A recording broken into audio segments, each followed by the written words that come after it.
अस्सलाम वालेकुम। ਅੱਜ ਜਿਹੜਾ ਆਪਾਂ ਟੌਪਿਕ ਡਿਸਕਸ ਕਰਾਂਗੇ ਉਹਦਾ ਨਾਮ ਹੈ ਟੱਪਾ।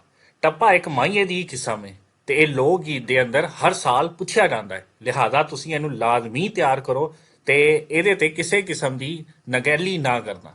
ਸਭ ਤੋਂ ਪਹਿਲੇ ਆਪਾਂ ਡਿਸਕਸ ਕਰਾਂਗੇ ਉਹੀ ਆਪਣੀ ਪੁਰਾਣੀ ਗੱਲ ਕਿ ਟੱਪਾ ਇੱਕ ਲੋਕ ਗੀਤ ਆ। ਲੋਕ ਗੀਤ ਪੰਜਾਬੀ ਸਕਾਫਤ ਦੀ ਨੁਮਾਇੰਦਗੀ ਕਰਦੇ ਆ। ਇਹਦੇ 'ਚ ਕੋਈ ਫਨੀ ਖੂਬੀਆਂ ਨਹੀਂ ਹੁੰਦੀ, ਬਲਕਿ ਉੱਥੇ ਦੇ ਰਹਿਣ ਸਹਿਣ ਵਾਲੇ ਲੋਕਾਂ ਦੇ ਜਿਹੜੇ ਖਿਆਲਾਤ ਆ ਉਹ ਹੁੰਦੇ ਨੇ ਤੇ ਇਹਨੂੰ ਬਣਾਉਂਦੇ ਵੀ ਆਮ ਲੋਕ ਆ ਤੇ ਗਾਉਂਦੇ ਵੀ ਆਮ ਲੋਕ ਹੀ ਆ।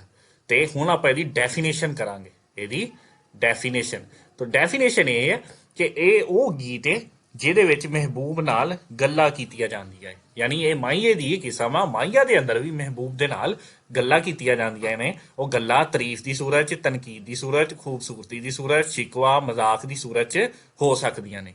ਤੇ ਜਿਹੜਾ ਟੱਪਾ ਵਾ ਟੱਪਾ ਵੀ ਮਾਹੀਏ ਦੀ ਤਰ੍ਹਾਂ 1.5 ਮਿਸਰੇ ਦਾ ਹੁੰਦਾ ਹੈ। ਪਹਿਲਾ ਮਿਸਰਾ ਜਿਹੜਾ ਅੱਧਾ ਹੁੰਦਾ ਹੈ ਤੇ ਜਦਕਿ ਦੂਸਰਾ ਮਿਸਰਾ ਜਿਹੜਾ ਪੂਰਾ ਮਫਹੂਮ ਬਿਆਨ ਕਰ ਰਿਹਾ ਹੁੰਦਾ ਹੈ। ਮੈਂ ਤੁਹਾਡੀ ਆਸਾਨੀ ਲਈ ਇੱਥੇ 4 ਇੰਤਹਾਈ ਆਸਾਨ ਟੱਪੇ ਲਿਖ ਦਿੱਤੇ ਆ ਜਿਹਨੂੰ ਤੁਸੀਂ ਆਪਣੀ ਰੋਜ਼ਮਰਾ ਜ਼ਿੰਦਗੀ 'ਚ ਅਗਰ ਇੱਕ ਵਾਰੀ ਵੀ ਪੜ੍ਹ ਲਓ ਤੇ ਤੁਸੀਂ ਉਹਨੂੰ ਯਾਦ ਕਰ ਸਕਦੇ ਹੋ।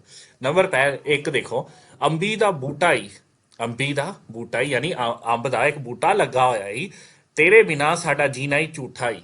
ਯਾਨੀ ਇਹ ਮਹਿਬੂਬ ਇੱਕ ਅੰਬ ਦਾ ਬੂਟਾ ਹੀ, ਜਿੱਦਾਂ ਕਿ ਅਸੀਂ ਤੇਰੇ ਬਿਨਾ ਰਹਿ ਲਾਂਗੇ, ਇਹ ਸਭ ਝੂਠ ਆ। ਇਹਦੇ ਅੰਦਰ ਆ ਡਿਸਕਸ ਕੀਤਾ ਗਿਆ ਹੈ। ਤੁਸੀਂ ਅਗਰ ਇਹਦੀ ਤਸ਼ਰੀਹ ਵੀ ਲਿਖਣਾ ਚਾਹੋ ਤਾਂ ਤੁਸੀਂ 2 ਲਾਈਨ 'ਚ ਇਹਦੀ ਤਸ਼ਰੀਹ ਲਿਖ ਸਕਦੇ ਹੋ। ਨੰਬਰ 2 ਦੇਖੋ, ਆ ਚੱਲੀਏ ਕਰਾਚੀ ਨੂੰ। ਜਿੱਦਾਂ ਯਾਨੀ ਮਹਿਬੂਬ ਨੂੰ ਕਹਿ ਰਿਹਾ ਕਿ ਆ ਚੱਲੀਏ ਕਰਾਚੀ ਨੂੰ। ਕਿਉਂ ਜਾਣਾ ਹੈ?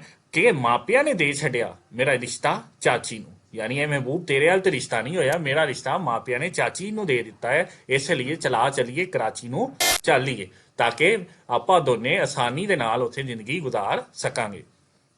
ਇਸੇ ਤਰ੍ਹਾਂ ਨੰਬਰ 3 ਦੇਖੋ ਕਿ ਬੇਰੀ ਨੂੰ ਬੂਰ ਪਿਆ।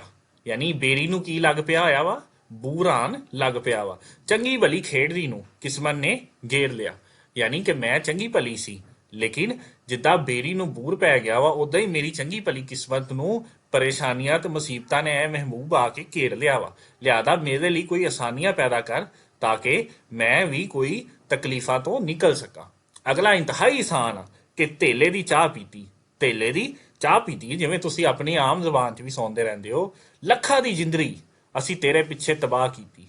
ਯਾਨੀ ਇਹ ਉਹ 4 ਟੱਪੇ ਨੇ ਜਿਹੜੇ ਕਿ ਇੰਤਹਾਈ ਆਸਾਨ ਇੱਕ ਮੁਕੰਮਲ ਰਿਸਰਚ ਤੋਂ ਬਾਅਦ ਤੁਹਾਡੇ ਲਈ ਇਸ ਲੈਕਚਰ ਦੇ ਅੰਦਰ ਸ਼ਾਮਲ ਕੀਤੇ ਗਏ ਨੇ। ਤੁਸੀਂ ਕੋਈ ਮੁਸ਼ਕਲ ਟੱਪਾ ਯਾਦ ਨਹੀਂ ਕਰਨਾ, ਤੁਸੀਂ ਇਹੀ ਇੰਤਹਾਈ ਆਸਾਨ ਯਾਦ ਕਰਨੇ ਨੇ। ਇਹਨੂੰ ਯਾਦ ਕਰਨ ਦਾ ਤਰੀਕਾ ਕੀ ਹੈ? ਤੁਸੀਂ ਇਹਦਾ ਸ਼ੋਰਟ ਵਰਡ ਬਣਾ ਲੈਣਾ। ਯਾਨੀ ਇਹਦਾ ਅੰਬੀ ਹੋ ਗਿਆ, ਯਾਨੀ ਤੁਸੀਂ ਅੰਬੀ ਤੋਂ ਯਾਦ ਕਰਨਾ ਕਿ ਅੰਬੀ ਦਾ ਬੂਟਾ ਹੀ, ਤੇਰੇ ਬਿਨਾ ਸਾਡਾ ਜੀਣਾ ਹੀ ਝੂਠਾ ਹੈ। ਇਹਦੇ 'ਚ ਤੁਸੀਂ ਕਰਾਚੀ ਲਫ਼ਜ਼ ਨੂੰ ਯਾਦ ਰੱਖਣਾ। ਆ ਚੱਲੀਏ ਕਰਾਚੀ ਨੂੰ, ਮਾਪਿਆਂ ਨੇ ਦੇ ਛੱਡਿਆ ਮੇਰਾ ਰਿਸ਼ਤਾ ਚਾਚੀ ਨੂੰ। ਇਹਦੇ 'ਚ ਤੁਸੀਂ ਬੇਰੀ ਨੂੰ ਯਾਦ ਰੱਖਣਾ ਕਿ ਬੇਰੀ ਨੂੰ ਬੂਰ ਪਿਆ, ਚੰਗੀ ਭਲੀ ਕਿਸਮਤ ਨੂੰ, ਮੇਰੀ ਚੰਗੀ ਭਲੀ ਖੇਡਦੀ ਨੂੰ ਮੈਨੂੰ ਕਿਸਮਤ ਨੇ ਘੇਰ ਲਿਆ। ਇਸੇ ਤਰ੍ਹਾਂ ਤੁਸੀਂ ਇਹ 'ਚ ਚਾਹ ਨੂੰ ਯਾਦ ਰੱਖਣਾ। ਯਾਨੀ ਧੇਲੇ ਦੀ ਚਾਹ ਪੀਤੀ, ਲੱਖਾਂ ਦੀ ਜ਼ਿੰਦਗੀ ਅਸੀਂ ਤੇਰੇ ਪਿੱਛੇ ਤਬਾਹ ਕੀਤੀ। ਯਾਨੀ ਤੁਸੀਂ ਸਿਰਫ ਡੈਫੀਨੇਸ਼ਨ ਯਾਦ ਰੱਖ ਲਓ ਤੇ ਮੌਜੂ ਯਾਦ ਰੱਖ ਲਓ ਤੇ ਇਹਦੀ ਖਸੂਸੀਅਤ ਯਾਦ ਰੱਖ ਲਓ ਤੇ ਆ 4 ਲਫ਼ਜ਼ ਯਾਦ ਰੱਖ ਲਓ ਤੇ ਤੁਹਾਡਾ ਇਹ 10 ਨੰਬਰ ਦਾ ਸਵਾਲ ਪੱਕਾ ਤਿਆਰ ਆ। ਇਹ 16 ਨੰਬਰ ਦੇ ਅੰਦਰ ਵੀ ਆ ਜਾਂਦਾ ਹੈ ਹਰ ਸਾਲ। ਲਿਹਾਜ਼ਾ ਤੁਸੀਂ ਟੱਪੇ ਨੂੰ ਵੀ ਉਹਦੇ ਅੰਦਰ ਕੋਟ ਕਰ ਸਕਦੇ ਹੋ ਲੋਕ ਅਦਬ ਦੇ